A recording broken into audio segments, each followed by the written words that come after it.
Hello, hello, hello, class. Um, my name is Joe Mueller, and I'm going to be your instructor for this course. Um, so I'm excited to introduce myself, briefly go over the class, and yeah, let's get into it. Let me just share my screen. All right. So this is an introduction to theory and practice of child life. Um, Welcome to UCSB PACE, the Child Life Program. This may be your first course entry into the field of child life. Possibly it's not. Possibly you've took other topics first. But this is a required course of the ACLP, so we're going to talk about that. But I look forward to exploring the field and profession of child life, and being a support for you as you learn and grow in this field and consider if this profession is right for you, or whether you already decided it is, and you want some guidance. I want to be here to teach you and share my experiences. Um, so during this video, I'm going to introduce the course and how it meets ACLP requirements. I'm going to introduce myself as your course instructor. I'm going to briefly touch on course expectations and briefly touch upon the birth of child life profession, but then we'll get more into that in the following week's lecture. So in order to meet the ACLP requirements, your instructor needs to be ACLP certified. So I am certified. I need to have 2 years of full-time paid experience, which I have surpassed. I maintain the knowledge and I uphold the Code of Ethical Responsibilities and the official documents of the ACLP. And I pursue training relevant to adult learning styles and evidence-based teaching methodology. I teach here through UCSB PACE. I also work with students in the hospital setting. I'm a part of the education committee at my hospital that I work full-time at. And I've taken the ACLP supervision course, recommended by the ACLP and put out by the ACLP. So I'm always learning how I can be a better teacher. And I always love feedback from students to understand how I can support you as individuals and improve my teaching style. But this course will study these topics, which are the requirements in order to meet the general child life course requirements. And that is that we will touch and teach about the official documents of the ACLP. We will talk about the scope of practice of child life specialists. We will talk about the impact of illness, injury, and healthcare on patients and families. We will discuss patient and family-centered care. We will discuss play, therapeutic play, medical play. But I just wanted to say play because play is the loose overviewing topic. And we will talk about preparation. We will talk about more and explore a lot of overlapping of these categories and these topics, and other areas. But those are the topics that are required by ACLP, and I want to assure you that by the end of this course, you will complete those topics. So, introducing myself. So, I am from Massachusetts, Western Massachusetts, and born and raised in Massachusetts. Now I live in northern New Jersey. I own a home with my husband.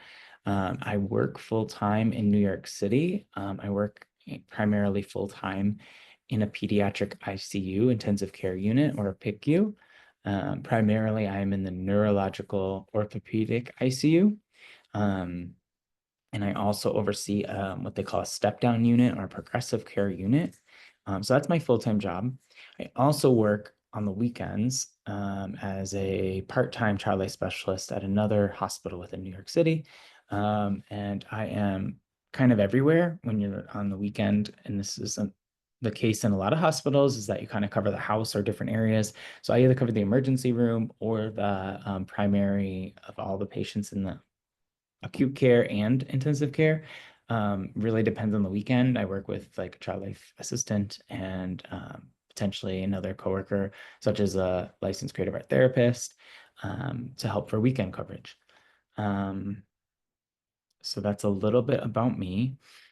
I, let's see, I use he, him, his pronouns, I identify as cisgender male. I am a part of the queer community. As I mentioned, I have my husband I live with in New Jersey. Um, in my background, in my education background, is I went to school actually online from Fort Hays State University is their virtual college. I actually was an IT major, so my IT major is in information technology and telecommunications with a focus on web development. Really long major name, but I also double majored in sociology, and that's really got me what helped to get me into the field of child life when they say related field. Um, and then I got, after, clarify, after already being certified and working as a child life specialist, I went back to school for my master's in psychology with a focus in human development. So that I did that at CUNY School of Professional Studies. Um, in order to meet the requirements from the ACLP for child life education, I actually was a student here at UCSB, which you'll see in some of the documentation. When they call it UCSB extension. Excuse me, forgetting the name. But now they call it PACE. But I went to it as an online student. So CUNY School of Professional Studies was online. This program, the extension was online, as well as the virtual college of Fort Hays.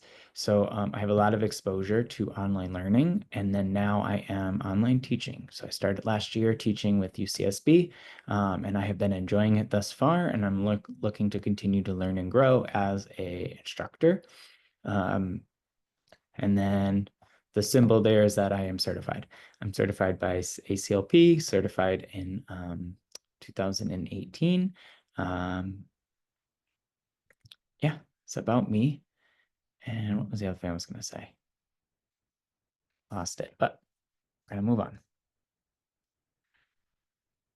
So, course expectations. I'm going to read this. Bear with me. There's a couple of things I wanted to read from the syllabus that I thought were important. So, to succeed in online learning, I wrote this within the context of my experience. So, I have extensive experience as both a student and an instructor in online learning environments. And one thing I've learned is that understanding your own learning style is key. In online education, you're responsible for your own motivation. So, what drives you? What helps to keep you engaged and motivated? Is it engaging in the content, visual media, or the satisfaction of ticking off a checklist? Even sometimes creating your own checklist can be what can be the key for your success. Perhaps you're deadline driven. Reflect on what works best for you and how you can apply that to succeed in this course. Consider how you stay organized and how you best absorb new information. I acknowledge that there may be some students here that this is their first online course. And within the introduction discussion boards, I ask you to just share what your experiences is so I have an idea if everybody's been on online learning before or if there are students who this is their first time.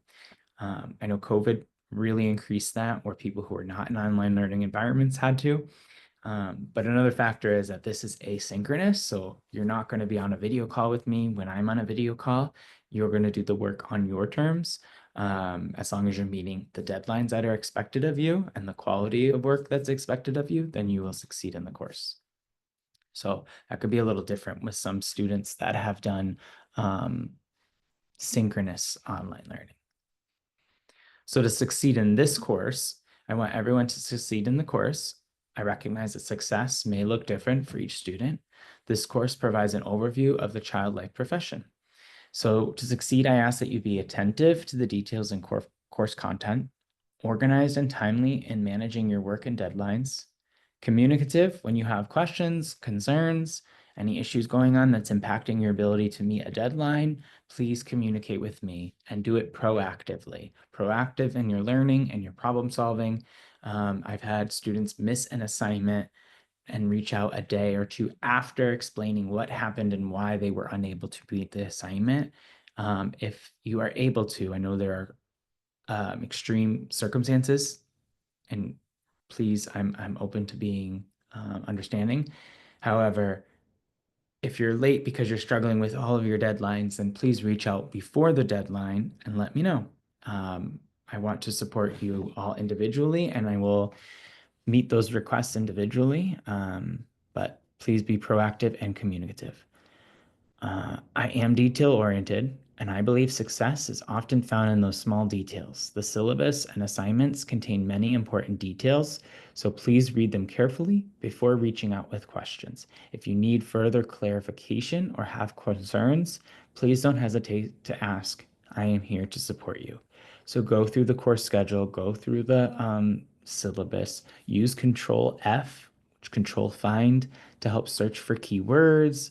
Um, in those documents, so that way by the time you're reaching out to me, you know that the answer is most likely not clear within the syllabus or the schedule or within Canvas. Um, just to make sure that I know that you're being attentive and taking on the responsibility that you as a student need to do. And then I want to be responsible and supportive to you as your instructor. So this course is going to consist of, because I'm talking about course expectations, right? So it will consist of readings that you're going to be responsible for, media, discussion boards, weekly quizzes, assignments, um, that attention to detail, right? Attention to your APA formatting. Please review the video that I've created and the resources that I've put in Canvas for your success in APA formatting. Please be mindful of deadlines, time management, and late work. So there will be point deductions for late work. I want to say I don't accept late work because in general you should be meeting expectations. However, I notice in other courses that I've taken when instructors say no late work, and then when you reach out and you explain what happened, they say okay. And I thought that's not really consistent. So for me, I prefer to acknowledge that I will accept late work, but there are going to be consequences for them, like point deduction, as well as um, limits, right? You can't submit something weeks later just because you didn't feel like doing it that week. Please be responsible and mature in doing your work and communicating with me. And if there's a reason that you're going to be late, please reach out to me and we can discuss it accordingly. I'm not saying that I'm going to accept all late work.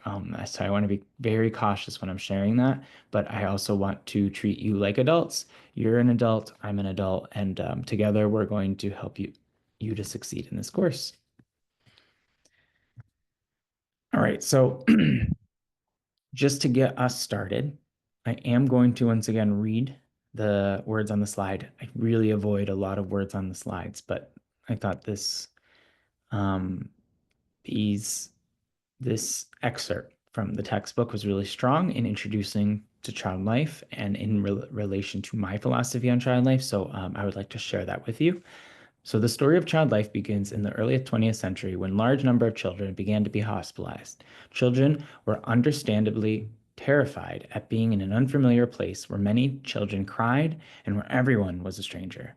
The children were there, of course, for their own good, for the treatment of illness or accident that would restore them to health. There was, however, no way for the children to comprehend this. They often faced empty days in which there was nothing to do but wait for the next dreaded examination or treatment. The children were so obviously miserable that in some instances recommendations were made to institute a program of activities to engage the children's interests when they were admitted and while they waited for in their cribs for what would happen next, whatever that might be. Sometimes that might just be a long recovery process. Also to note, within that context, typically parents were not allowed at bedside, especially not for a regular basis. If they were, it was on a limited basis. So that's another factor too. They were not only around strangers, but they were not around their familiar caregivers. Um, and another important excerpt was child life is a profession that draws on the insight of history, sociology, anthropology, and psychology to serve children and families in many clinical stress points in their lives, but especially when they are ill, injured, or disabled. So one of the definitions that used to be on the ACLP website back in the day, which also was referred to as a child life council, earlier, the beginning of my child life journey, um, It used to say that child life was defined by supporting children in stressful situations, and that's what this text emphasized, critical stress points. So it's just important to have that in mind that it's not only the child life being in the hospital. However, it is birthed out of this recognition of this clinical specific stress points of being in the hospital, right? So it is especially when they are ill, injured, or disabled. When we talk about scope of practice, and when I think about it within my own practice, I am not there to help children deal with all of the stressful things in their life while they're here for a couple days because they had their tonsils out.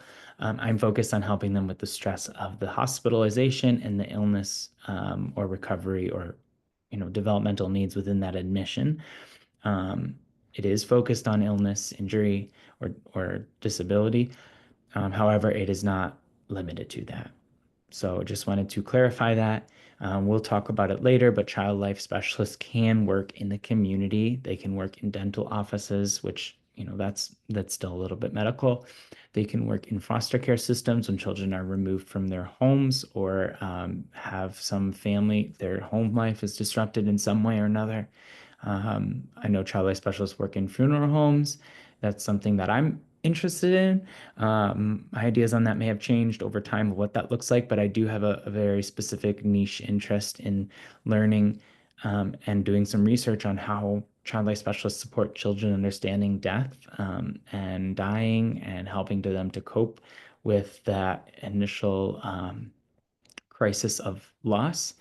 Um, and there are child life specialists that work with abuse investigations to help children who need to process and talk with police about their um, potential abuse situations, which can be really scary and stressful experience, especially. So we take that child development perspective to meet children in critical, excuse me, stress points in their lives.